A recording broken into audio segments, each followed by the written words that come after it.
오늘을 시작하신 분은 하나님이십니다. 그의 백성들을 주목하여 보시는 왕이신 하나님이 우리의 기도에 귀를 기울이시며 시작한 오늘이 마쳐질 때까지 동행해 주십니다. 그 하나님께 기도로 마음을 표현하는 아름다운 시간 되시기를 소망합니다.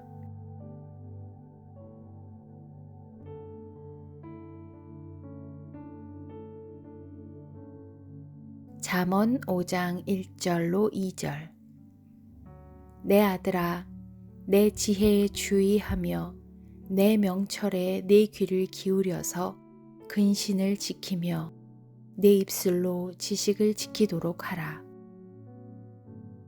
인생에는 참 어려운 문제들이 많이 있습니다. 학교 공부는 학년이 올라가고 연수가 더해가면 어려운 문제도 제법 풀게 되는데 인생의 문제들은 어쩜 그리 매번 새롭고 매번 어렵게만 느껴지는지요. 그래서 때론 도망갈 방법이 없을까 엉뚱한 곳이나 엉뚱한 사람을 기웃거리거나 의지하게 될 때도 있습니다. 잠언에서는 어려운 인생을 살아가는 우리에게 꼭 필요한 것이 지혜이고 명철이라고 말합니다. 그런데 거기에서 보여지는 한 가지 특징은 지혜나 명철은 꼭 붙잡아라, 간절히 찾으라, 귀를 기울이라, 지키라 라고 말씀해 주고 있다는 점입니다. 어리석음이나 우매함은 애써 찾지 않고 간직하려 하지 않아도 우리에게 자연스럽게 흘러오는데 말입니다. 우리에게 찾아드는 생각들이나 행동을 선택함에 있어서 지혜의 귀를 기울이려 하고 하나님이 가르쳐 주신 것을 마음으로 기억하고 지켜내려 하지 않는다면 우리는 너무 자연스럽게 어리석은 행동의 결과를 맞이하게 됩니다. 어제 들은 주일 설교 말씀이 생각이 나시지요? 각자에게 주신 하나님의 말씀을 다시 새겨보며 마음에 붙잡고 그 말씀을 살아내려 집중하는 동안 하나님이 허락하신 지혜와 명철이 우리의 삶을 인도해 주실 것입니다. 지금 이 시간에는 둔해진 우리의 마음과 눈을 열어 하나님의 지혜를 보게 해주시도록 명철케 하시는 하나님의 능력으로 어려운 인생의 문제들에 지혜롭게 반응할 수 있게 해달라고, 그리고 후히 주시고 꾸짖지 않으시는 하나님께서 지혜를 부족함 없이 허락해 주시기를 함께 기도하겠습니다.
우리 자신이 행동할 때 가장 무장해제되고 굳이 지혜가 필요하다고 생각하지 않을 때가 어쩌면 가족들을 대할 때가 아닌가 싶습니다. 그러다 보니 실수도 더 많고 상처도 의도치 않게 주게 되는 건 아닌지 생각해 봅니다. 가장 편한 존재라고 생각해서 함부로 대하지 않도록 무례히 행치 않는 사랑, 예수님과 교회처럼 사랑하고 존중하는 부부간의 관계, 순종하고 또 노엽게 하지 않는 부모 자녀와의 관계가 건강하게 서는 가정이 될 수 있도록 믿음의 가정들을 위해 기도해 주시고, 또 멀리 있든 가깝게 있든 우리 자신의 가족들을 위해 이 시간 함께 기도하겠습니다.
하나님, 더 많이 사랑할 가족들을 주셔서 감사합니다.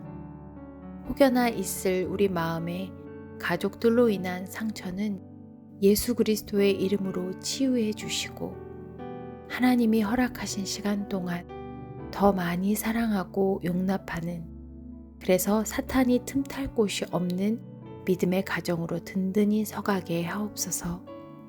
한 마음으로 하나님을 경외하고 예배하게 하옵소서.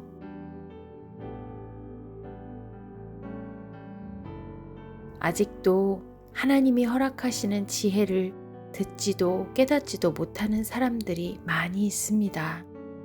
하나님을 경외함에서 오는 그 지혜가 필요한 사람들을 위해 중보하겠습니다.